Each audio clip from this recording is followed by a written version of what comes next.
ಝಾನ್ಸಿಯಲ್ಲಿ ಸಂಭವಿಸಿದ ಭೀಕರ ಕಾರು ಅಪಘಾತದಲ್ಲಿ ಗ್ಯಾಂಗ್ಸ್ಟರ್ ರಾಜಕಾರಣಿ ಆತಿಕ್ ಅಹಮದ್ ಕಿರಿಯ ಮಗ ಅಬನ್ ಮತ್ತು ಸ್ನೇಹಿತ ಸೋನು ಮೃತಪಟ್ಟಿದ್ದಾರೆ. ಅತಿ ವೇಗದಲ್ಲಿ ಚಲಾಯಿಸ್ತಾ ಇದ್ದ ಹ್ಯುಂಡೈ ಕ್ರೇಟಾ ಕಾರು ಚಾಲಕನ ನಿಯಂತ್ರಣ ತಪ್ಪಿ ರಸ್ತೆ ವಿಭಜಕಕ್ಕೆ ಡಿಕ್ಕಿ ಹೊಡೆದ ಪರಿಣಾಮ ಈ ದುರಂತ ಸಂಭವಿಸಿದೆ. ತಮ್ಮ ಸಹೋದರ ಅಲಿ ಅಹಮದ್ ಅವರನ್ನು ಭೇಟಿಯಾಗಿ ವಾಪಸ್ ಪ್ರಯಾಗ್ರಾಜ್ಗೆ ತೆರಳುತ್ತಿದ್ದಾಗ ಝಾನ್ಸಿ ಕಾನ್ಪುರ ರಾಷ್ಟ್ರೀಯ ಹೆದ್ದಾರಿಯ ಪೂಂಚ್ ಪೊಲೀಸ್ ಠಾಣೆ ವ್ಯಾಪ್ತಿಯಲ್ಲಿ ಈ ದುರಂತ ಸಂಭವಿಸಿದೆ.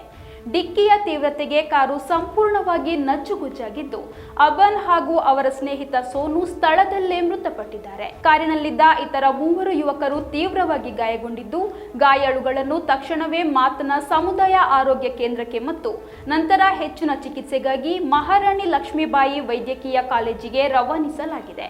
ಝಾನ್ಸಿ ಜೈಲಿನಲ್ಲಿ ಬಂದಿಯಾಗಿರುವ ಆತಿಕ್ ಅಹಮದ್ ಅವರ ಹಿರಿಯ ಮಗ ಅಲಿ ಅಹಮದ್ ಅವರನ್ನು ಭೇಟಿ ಮಾಡಲು ಅಬನ್ ಪ್ರಯಾಗ್ರಾಜ್ನಿಂದ ಬಂದಿದ್ದರು ಎಂಬ ಮಾಹಿತಿ ಲಭ್ಯವಾಗಿದೆ. ಅಪಘಾತದ ಸುದ್ದಿ ತಿಳಿಯುತ್ತಾ ಇದ್ದಂತೆ ಆಸ್ಪತ್ರೆ ಹಾಗೂ ಝಾನ್ಸಿ ಜೈಲಿನ ಸುತ್ತಮುತ್ತ ಪೊಲೀಸರು ಬಿಗಿ ಭದ್ರತೆಯನ್ನು ಕೈಗೊಂಡಿದ್ದಾರೆ. ಪೊಲೀಸರು ಶವಗಳನ್ನು ವಶಕ್ಕೆ ಪಡೆದು ಮರಣೋತ್ತರ ಪರೀಕ್ಷೆಗೆ ಕಳುಹಿಸಿದ್ದಾರೆ. 2005ರಲ್ಲಿ ನಡೆದಿದ್ದ ಬಿಎಸ್ಪಿ ಶಾಸಕ ರಾಜ್ಪಾಲ್ ಕೊಲೆ ಪ್ರಕರಣದ ಪ್ರಮುಖ ಸಾಕ್ಷಿಯಾಗಿದ್ದ ಉಮೇಶ್ ಪಾಲ್ ಅವರನ್ನು 2023ರ ಫೆಬ್ರವರಿಯಲ್ಲಿ ಆತಿಕ್ ಅಹಮದ್ ಗ್ಯಾಂಗ್ ಹತ್ಯೆ ಮಾಡಿತ್ತು.